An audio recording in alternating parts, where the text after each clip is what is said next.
Gretchen Torbert. She is a motivational speaker, humanitarian, and a philanthropist. Sorry, you guys. Her passion was birthed through life, trials and tribulations. She is the creator of Zion's Daughters Incorporated, which empowers women of all ages to live, enjoy, and celebrate their best lives. For several years, she served as an editor of Black Health Magazine, a national health publication, which focuses on addressing the health and wellness needs of women in the African American community. Today, she's a publisher of Ville Voice magazine.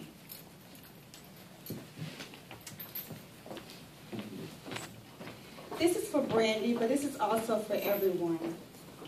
If you could just take a moment and close your eyes. You are a beautiful butterfly, Brandi, with beautiful wings. A butterfly develops its wings through the process called metamorphosis.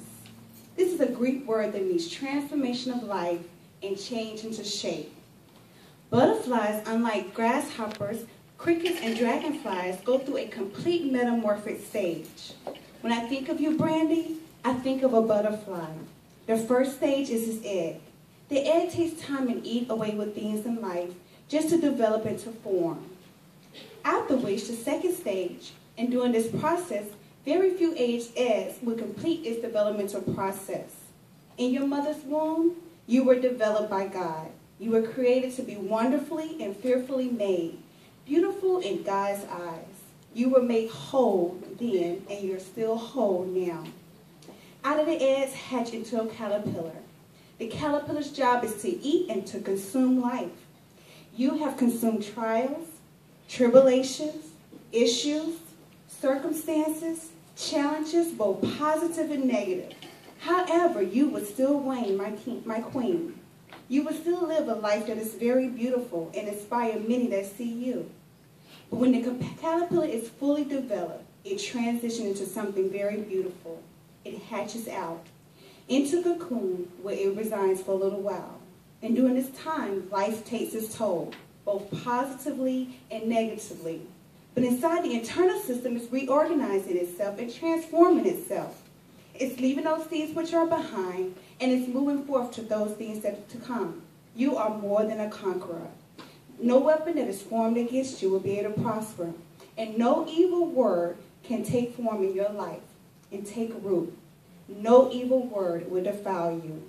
As the butterfly moves into the next stage of its life, it's stretching out. My sweetheart, you are beautiful. Your wings have developed. You have gone through the cocoon stage, and now you're stretching forth. The way a butterfly develops its wings is through pain. And what we see in you, as I see in my other sisters and brothers here, are the beautiful wings of a butterfly. Now we have Q&A.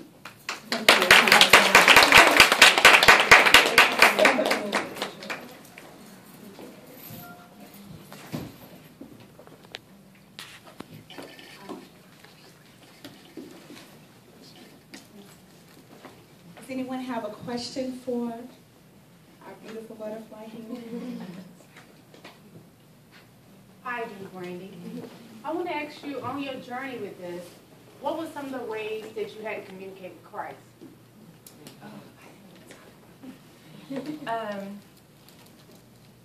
I grew up every weekend when I was a child.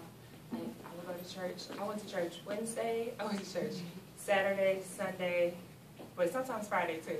But Saturday, Sunday, and all day Sunday. With my grandma.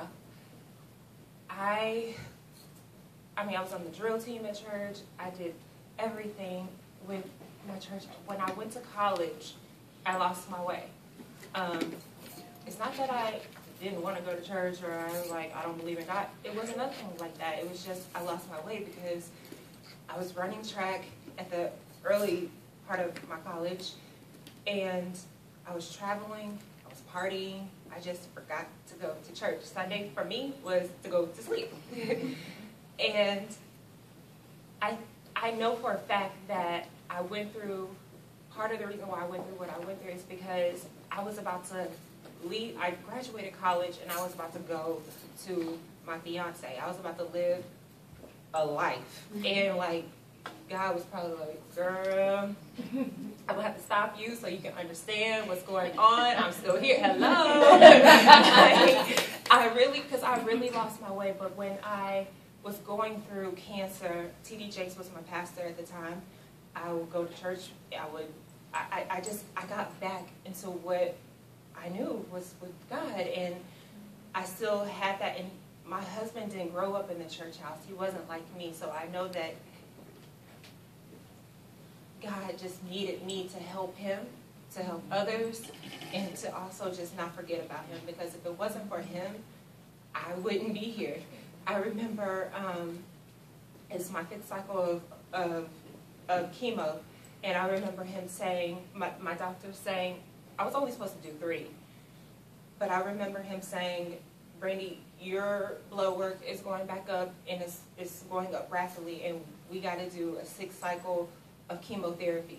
And I'm like, I'm not doing chemotherapy. I'm not doing. He was like, no, you're going to have to do it. And I was like, okay, fine. I'm moving back home, which is Detroit. I'm moving back to Detroit. I'm going to do it there. I cannot be without my fiance. He was like, okay, but you have to do it. And I was like, whatever. And I became bitter, whatever. I went to Detroit trying to get ready to go to have my chemotherapy. And we did the blood work before we did it so they can see where, what stage or where I was and how much chemo I needed. I get there, and he was like, you don't need it. Like, you're normal. Like, it dropped completely. Like, I was going to need 7 or 8 rounds of chemotherapy at this point because my numbers were elevated. And I was just like, what? I flew back to Dallas, and I did my blood work with my original doctor because I was like, it got to be an error over here. So let me go back to Dallas and see what's really going on. And he was like, no, you're done. Like, I don't know how it happened, but your numbers are where it needs to be, and you're done. And I was just like, well, all right.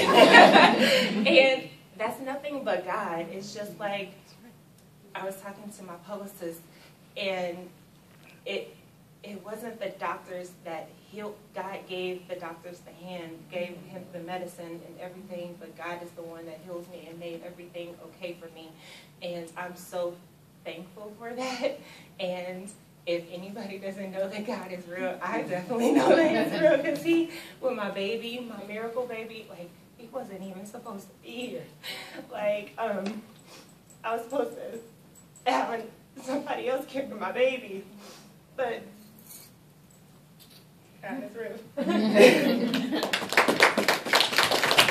definitely is real. Anyone else have a question? I have a question. At what stage were you able to break out of being bitter and come into the glorious light of, I have my life back, I have everything I need to have in the first place? And what was that process like? I came in strong and I went out weak. I was strong and I was like, I'm ready. Let's do this. And then the chemotherapy started coming and my body was weak. And I was like, I can't take it no more. My hair was gone. I looked like a cancer patient. I looked sick. I wasn't myself. And then I became weaker. I became insecure. I became everything that I didn't like myself. My mom had to put up sheets on the mirror because she was afraid of something, and I'm like, I wasn't gonna kill myself, but but it was just, I wasn't myself, and I became bitter and bitter. I became more angry, snappy at people, like, oh, leave me alone. When I finished chemotherapy, we all went out in Detroit and just had fun, and I just lived my life, and I was happy that I had my life, like, not just living, but just being myself. Like, I was restricted from a lot of things. Even though I wasn't supposed to travel, that made me happy, so my doctor let me go and travel. But it was a risk. I remember I just felt like I was in prison in a way. And even after chemotherapy, like, I'm just now getting normal. Like, because the chemotherapy that I had side effects, or fertility issues, I had lung issues, I had complications with my surgery, I had blood clots in my lungs, so having to just weigh out, like, okay, we can't do this because she had blood clots. Okay, well, we can't give her birth control because she has, it was just so much going on. Like, I'm never going to be normal, and I'm okay with that because I'm still healthy. But it took a while. I have a question. Amazing. Okay. How many years has it been in remission? It's been 6 years.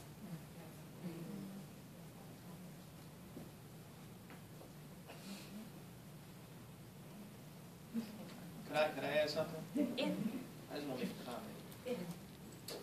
You share an amazing story. And we all have stories and testimonials. And see, this is what God does.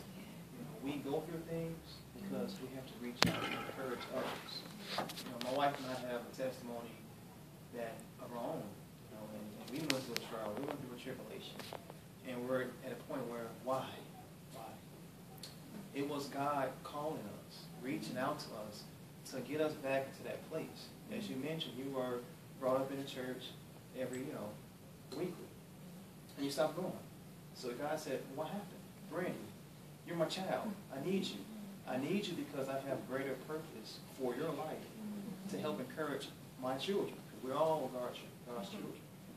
And see, if you don't seek his kingdom first, if you don't give him the praise and the glory each and every day of your life, you woke up today. He breathed the air